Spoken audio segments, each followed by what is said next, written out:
Anu pun teng wingking. Mbok menawi ajeng manggung Pak kudutipun. Oh iya mesti no.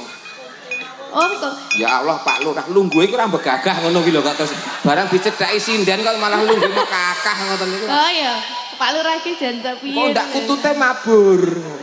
Kutute iki ora dibeto. Ora dibeto yang ini ki ra nggawa. Oh, tarangane ya. Pripun Pak, ajeng dianggungke kula napa jenengan? Oh kula. Berarti dadak dingenu. Wis Pak kowe anggere muni kok lak Pak Lurah kok sing ngekungke.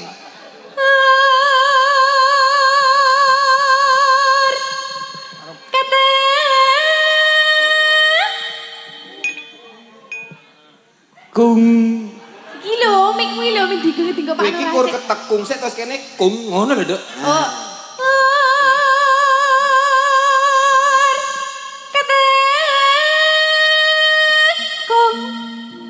Kung. Sese. Kok kunge kutute jenengan cendak to, Pak? Kung. Didelok saka piyayine iki kayane ora cendak. Kudune dok anu dhuwur. Kanan sasi sepi kaya ngene kok ora ana sing ngeteri dhuwit ya, Gong. Heeh. Aku dhewe ya bingung kok. Aku nganti arep adol apa meneh iki aku nganti judeg kok, Tru. Lah iya, heeh. Ya piye? Ya disyukuri lah, Gong. Heeh, disyukuri. Kowe iki ra ya kudune bersyukur sasi kaya ngene kowe iso mbangun gandok, njembarke mburi. Lah iya, gandok ki wong kene ra dong. Mawon. Lah iya, dapurmu. Wus. Dadi ya piye nek wis do sambatan ning nggon aku ki tenagane bangsa si wiki kae. Kowe iki sapa? Kopir ki lho. Kae. Iki. Heeh, nek wis rampung wis jam 12 wayah 12-an kok terus do bengok. Iya, diceluki mbokku. Dolaren sik, ayo do 12-an sik, madang sik. Kok terus do surak iya. Entek-entekane ya sora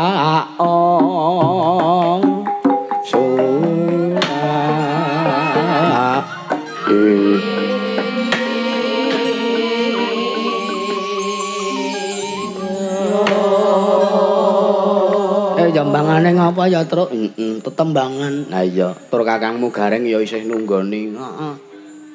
Urung ndang ket mau ki batin kuwi kithik suwi men ora ndang gara-gara. Ayo piye wong lakone ya lakon baku, lakon serius kok ya iki mau ya wis siji loro sing tak punresi ning ya wis lelakon, Gong. Heeh, ya. Ayo Mas Gareng, selak kruyuk laler sampean ngono. Nggih. Siap. Ya bagus. Semangat tenan Mas Yusuf mengi iki luar biasa. Lah iya. Elok. Iki kaya semangate pamriksa, Mas. Nggih. Ana pati ternyata neng wayang senenge tenanan ya, Mas. Lah nggih. Wanci gara-gara tamu-tamu tasih parang lenggah, kursi tasih kebak dilenggahi para tamu. Matur nuwun wancine gara-gara wis jam 3:30 monggo iki. Lah nggih. Mangke gara-gara tekan jam 3:30 mboten napa-napa. Jam 4 nggih. Nggih, terus wayangane bar jam pinten mengke? Damel sepakatan sisan niki. Kaya dum-duman apa wae ora. Nggih. Ya sing baku budaya karo agama mlaku bareng. Nggih. Wayahe rampung wayang sadurunge kumandang adzan salat subuh. Bener. Mergo niki nggih klebu santriwan santriwati sedaya. Duh, Simbah mengguk Simbah. Keleleken idu ki lara, Mas. Lah nggih. Gur keleleken iduwe lara, ndale nek keleleken untu ya to. Mboten sih utuh kok. Nggih. Tetembangan mat-matan. Nggih. Sik ketingale Pak Lurah nika anu nembe nulis nawala. Nggih. Badhe ngersake lelagon malih. Wah, ternyata piyai kene luar biasa, nggatekke karo lakon Nuwun sewu Mas Yusuf jenengan pirsani. Nggih. Taksih utuh. Piyai sepuh, piyai enem, ya gedhe, ya tuwa, sedaya taksih nglempak nyawiji dadi siji iki ya nyucuk-nyucukke sing nanggap Mas Yusuf ngoten. Nggih. Dasare Mas Yusuf pun diantu-antu dangu kapan iso rawuh wonten mriki. Alhamdulillah menika tandha yekti Mas Yusuf sak kanca dipun ketrima wonten mriki. Nggih. Amin. Nggih. Sekedap Mas enten dawuh saking Pak Lurah, Mas. Nggih, jenengan tindak mriku kok ya. Nggih. Amit sewu, Pak.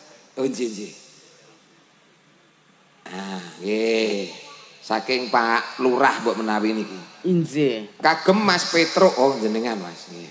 Kagem kula? Nggih. Nggih, kula wacane nggih, Dik. Kagem Mas Petruk nyuwun tembangipun Kutut Manggung ingkang nembang penjahipun Mbak Erawati. Oh, nggih. Saking Pak Ingon napa iki? Oh, Ingon. Pak Inggi. Oh, Pak Inggi ya. Pak Inggi kok Ingon. Ngapunten kok ya.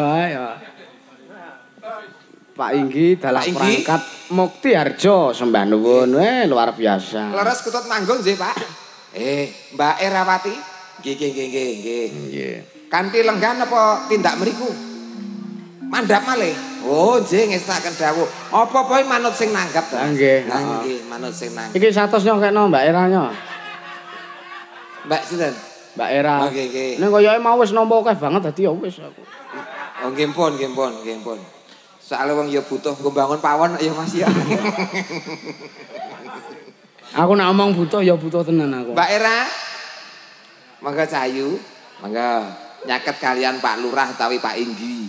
Tunjung bang terate sepot Mas. Winong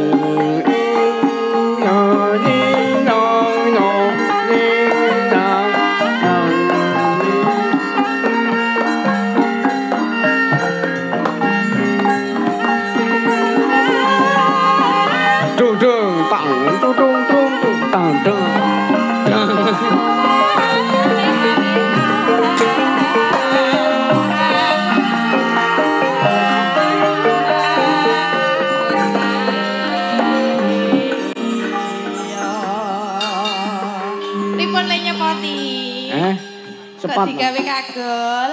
Ayo, sapa sing kagol? Khusus kangge jenengan. Aku ora kagol kok. Khusus Mbak Presiden khusus sing ngeten iki. Nggih. Pilihanipun Pak Lurah kok jenengan niku. Oh, Pak Lurah, nggih. Kersakaken apa, Pak? Kutut wae sing manggung. Jenengan kutute sing manggung napa mboten? Jos. Oh, nggih. Mau neng transit kutute apik banget suarane mah. Endi lho, Mas? Ngene Pak Lurah kuwi Kene mau. Pak Lurah kagungan kutut nggih. Kutut loro kaya mau. Wah iki nek ora cara iki nggone lurahe tak colong mau aku iki berpikiran ngono. Lambemu jan elek tenan. Iya, Kutut Manggung, Mbak. Nggih, nika teng mriki napa? Oh, dawuhipun mriko, dawuhe nyaket Pak Lurah. Nggih. Lah kula ayo Mas. Ayo. Aku tak ngawati saka kene. Ora apa-apa, dan ning ngisor ki ya do ning ngisor ning dhuwur ya ning dhuwur. Engko nek ning ngisor kabeh ning dhuwur sapa? Lah iya, makane aku nek ning ngisor ki sok wegah. Anu jimpe. Bleh. Jadi sak jimpe ngono nek ning ngisor ya. Ini nyaket kalian Pak Lurah. Matur nuwun Pak Lurah, Pak Inggi. Tasih kepareng nenggani nganti wanci gara-gara malah kepara disengkuyung warga masyarakat ingkang kados mekaten kathahipun. Kersanipun semangat, monggo tepuk tangan kangge warga masyarakat sedayanipun. Luar biasa. Nika sing ngresani wayang tekan tutuk didongake Mas, rezekine banyak. Rezekine kathah, berkah barokah, panjang yuswa. Amin, tentrem ayem keluargane. Istiqomah anggenipun nglampahi gesang. Amin. Ugi dipun rawuhi Pak Babin, matur sembah nuwun Pak Babin Kamtipmas rawuh. Oh, jawani-wani jenengan karo kuwi ndak di bedil. Mboten Pak, mboten. Bolo ya Pak ya, bolo. Kanca. Kanca Facebook. Nono? Kanca Facebook. Mboten kanca, mriku sing jaga kula tahanane. Kanca Facebook. Nduk. Kanca Facebook. Langsung bawaan mawon nggih. Hah? Langsung bawa mawon. Yuk manut sing nanggap. Kowe manut sing nanggap.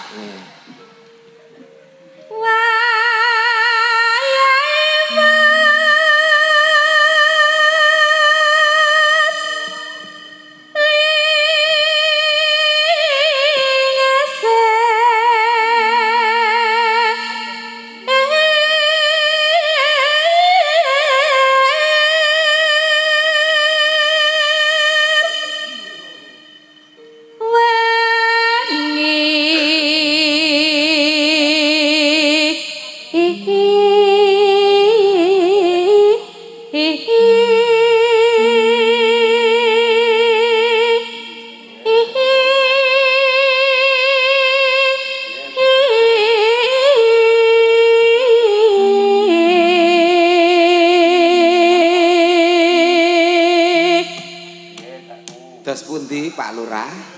Sip, nggih. Nyun pangapunten kula nyaket Pak Lurah. Mboten badhe napa-napa mboten namung badhe nyun sik to. Badhe nyun pirsa kemawon. Pesinden wonten 7. Tegese warga masyarakat entuk pitulungan, entuk pituduh sing becik. Ning kenging napa kok kang jenengan kersakaken Mbak Erawati petinganipun pilihanipun nggih bagian napa Pak Lurah? Kang bagian apa, Pak? Suarane mlengking tur kepenak didungokke. Nggih. Oh, dadi nek mlengking niku kepenak nggih Pak nggih. Oh, nggih. Aja ngono lho, Mas. Suarane. Penggalihe Pak Lurah tekan ndi-ndi? Suarane sing mlengking. Oh, nggih. Nggih, Pak, nderek titip niki ugi kalebet dagangan ugi, Pak. Dagangan. Oh, ditinggal mawon. Oh, nggih, sak-sak. Tak ditinggal pundi, Pak? Lah mangke kula nderek sinten? Nggih, diteruske sik, Nduk. Paraku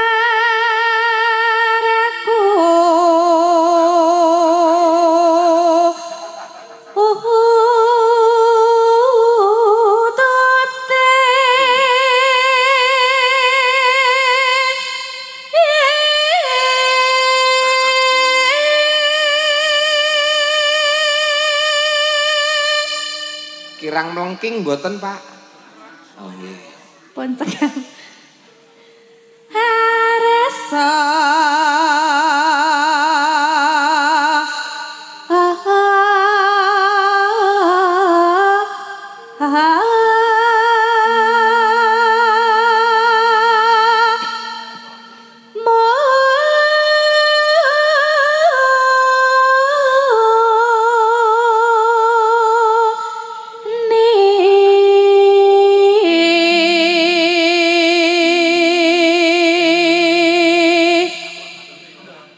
sing ngersake Pak Lurah, Pak Inggi, los wae. Nggih. Omongi. Apa? Bu Lurah wis kondur. Oh nggih. Masuk. Masuk nggih. Pak Lurah, tamu kehormatan. Mas Gareng, si kethek putih. Berakot raimu kuwi. Lah ya putih ora kuwi. Wong kethek kok buntute kualik kok enak. Ning ndi? Golek ana. Alah ora ono kok. Ndang tek. Ning pelah.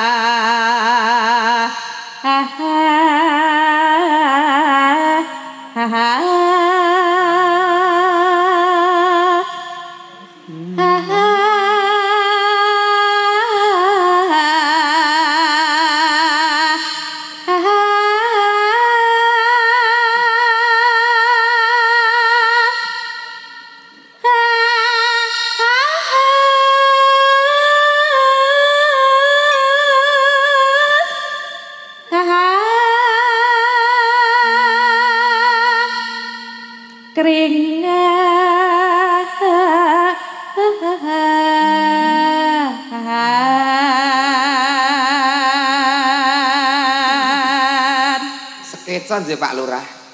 Encen non cemekel. Apane lho, Pak? Kutute iki lho sing cemekel iki kutute. Kutute sapa? Kutute Pak Lurah. Kowe ndek kutut ora? Heh? Ndek kutut ora? Alah aku duwe manuk perciwe anyang-anyangan kok. Pak Lurah lho, kutute Pak Lurah iki. Oh nggih. Cemekel.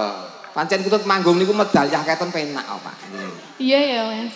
Metu yahene penak. Nggih Pak Lurah. Biasanya penake medaliah penak apa? Oh nggih jam enten niki nggih. Anggong nyamar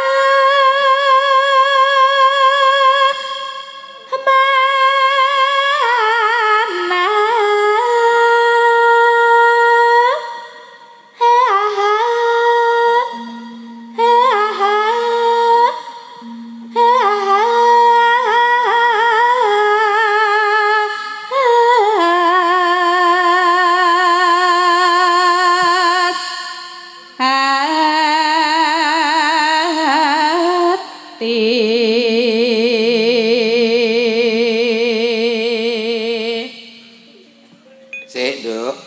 Iki engko sing bagian nganggungke engko Pak Lurah. Sing bagian ngekungke. Oh, ngekungke. Sakniki berarti. Iya. Monggo, Pak. Ayo. Ya awakmu sing kudu Pak Lurah sing bagian kung. Iya. Monggo, Pak. Oh, nggih. Dadak lingak-linguk ki ngapa lho? Pripun? Wong Bu. Bu Lurah pun. Bu pun transmigrasi. Bu Lurah pun transmigrasi. Anu pun teng wingking. Mbok menawi ajeng manggung Pak kudutipun. Oh iya mesti no. Oh betul. Ya Allah Pak Lurah lungguhe iki ora mbegagah ngono ki lho kok terus barang dicedhaki sinden kok malah lungguhe mekakah ngoten niku. Oh iya. Pak Lurah iki jan piye? Kok ndak kutute mabur. Kutute iki ora dibeto. Ora dibeto yang ini ki ra nggawa. Oh, tarangane ya. Pripun Pak ajeng dianggungke kula napa jenengan? Oh kula. Berarti dadak dingenu. Wis Pak kowe anggere muni kok Pak Lurah kok sing ngekungke.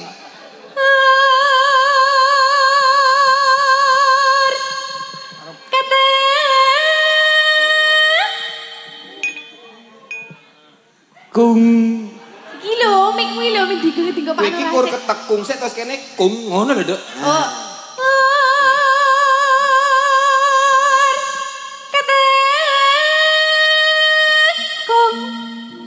Kung. Kok kunge kutute jenengan cendak to, Pak? Kung. Didelok saka piyayine iki kayane ora cendak. Kudune anu dhuwur lho, Pak. Anu maksudnya napase landung ngono. Kok mung kung baleni.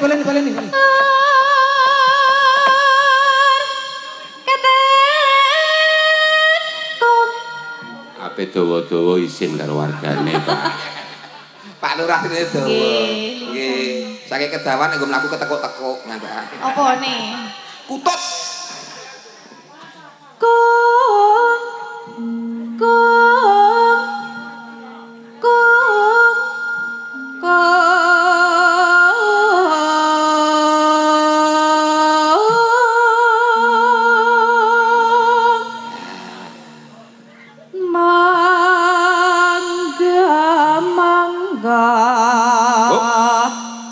Monggo ki madhepe teng Pak Lurah. Monggo. Monggo Pak Lurah. Lah aku malah isin lho. Nggih. Mas Gareng. Monggo. Nah tak ngene iki. Pun jenengan rahapi monggo pun. Apa ta? Suwantene. Iya Mas suara Mas Wahyu yo patroli sik yo Mas yo. Monggo Pak Lurah. Ngene. Mangga.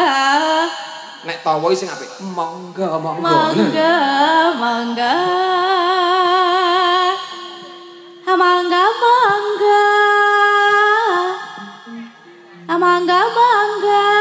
Terus Pak Lurah ngendika, "Piro?" Wah, piro? Saanggungan iki piro ngono. Iya. Biasanya sak larang. Mangga.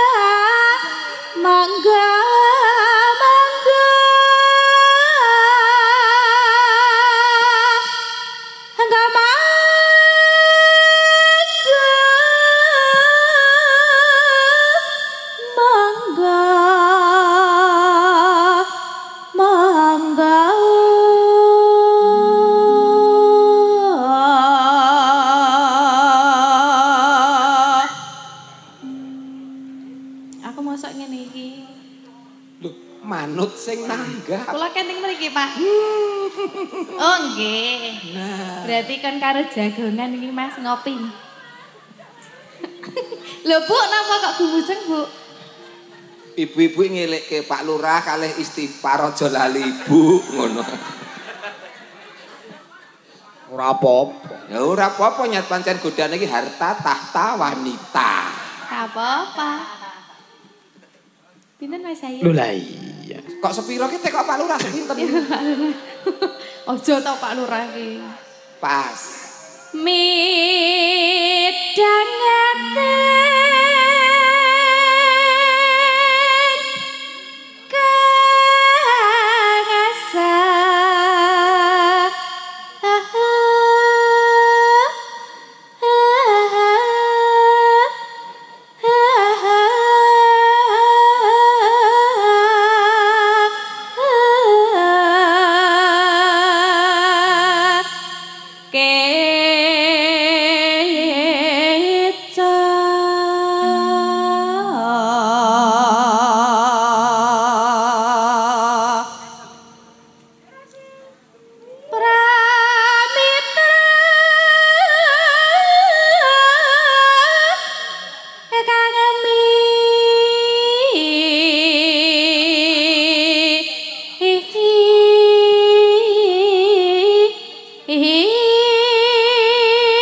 Ngopo? Sugeng lenggahipun Pak Lurah.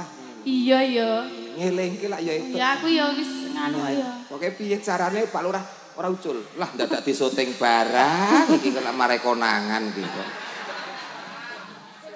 Sugeng lenggahipun Pak Lurah. Tamu kehormatan. Mas Gareng ngomong. Ya dijawab to. Nggih. Lah ya wis to. Wis. Wis. Wiso. Wah. Sare sare. Yo.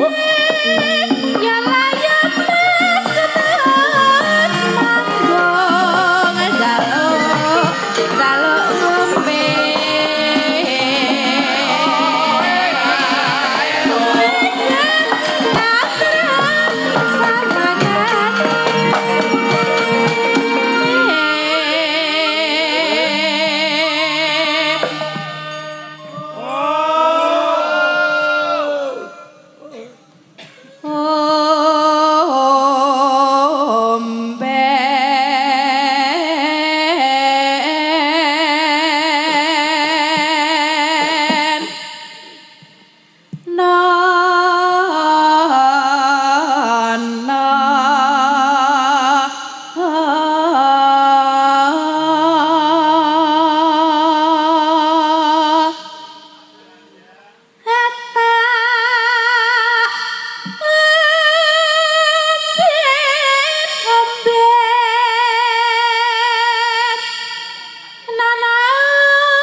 Kutute wis diombeni. Sampun. Saiki dipakani. Tak pakani ya Kang Gareng. Kutut kok aja mung diombeni tok. Tak elus-elus. Tak elus-elus. Ya ento. Ya nek gone Pak Lurah kutute iki aneh lho. Lah nek dilus-lus ki malah ora turu. Nek dilus-lus ora turu. Ora. Dalam ingkang kepen kula ingkang pundi? Oh, ya kok ampun muni gundul, Pak. Ketawis mangke.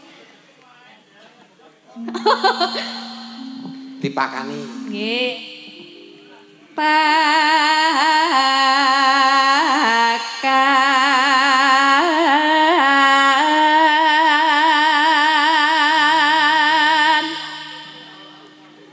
No.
Sampun. Mugi damel panglipur Pak Lurah. Nggih. Kangge jampi saya cagak lenggah ngantos mangke tancep kayon. Nggih.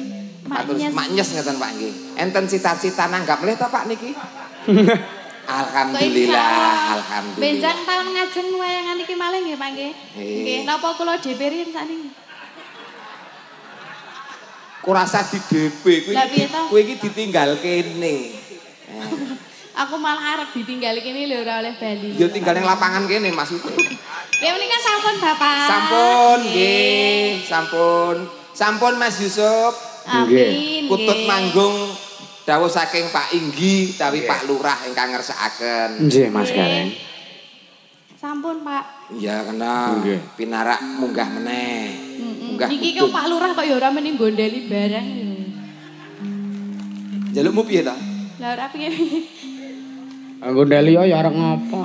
Mas Yusuf menika sampun. Iya, ya udah ya udah. Ini jare arep ngeneki. Lah ya iki. Singkong keju. Loh, nganggo saus ora? Boten. Kepedesen ta? Atur nuwun nggih Mas Dalang. Lagu. Nggih. Lagu lawas Mas. Lancar lumayan nggih. Lagu lawas, Deh.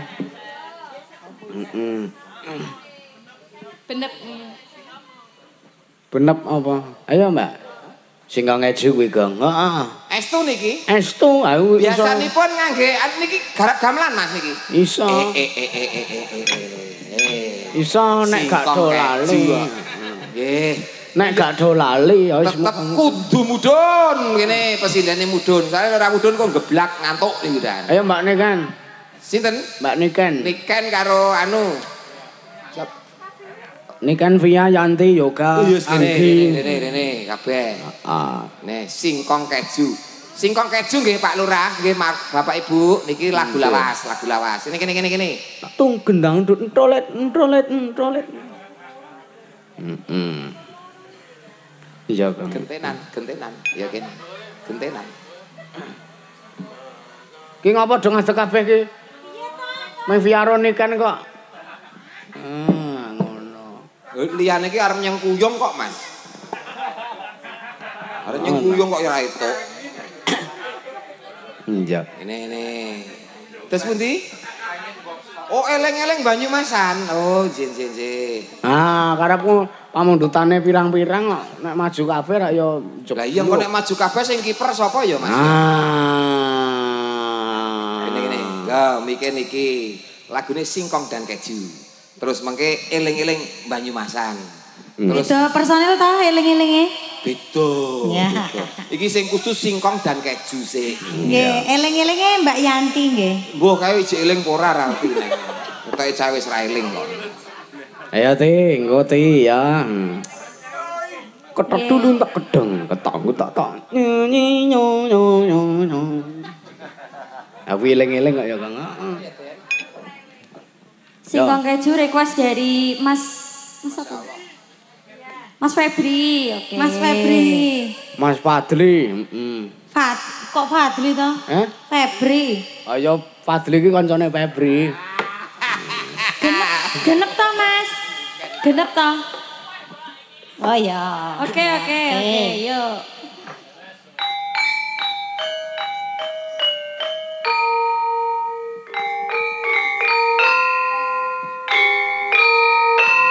Kau bilang cinta padaku, aku bilang pikir dulu. Selera kita terlalu jauh berbeda. Parfummu dari Paris, sepatumu dari Itali. Kau bilang demi gengsi, semua serba luar negeri. Apakah mungkin ku mengikuti caramu yang penuh hura-hura?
Ya, terima kasih. Kering sudah rasanya air mataku.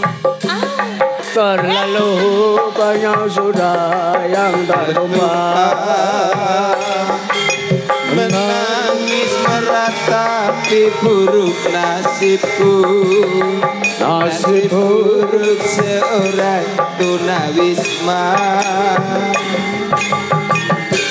Langit sebagai atap rumahku dan bumi sebagai lantainya.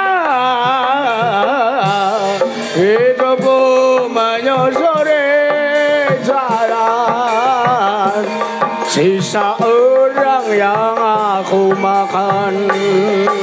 Jembatan menjadi tempat perlindungan dari terik matahari dan hujan. Beginilah nasib yang aku alami.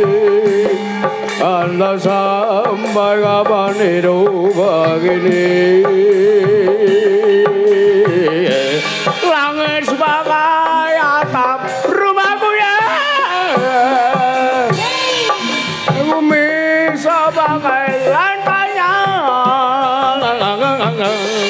Hidupku menyusuri jalan sisa orang yang aku makan. Demikianlah tadi dangdut pasar malam Berkah Ria.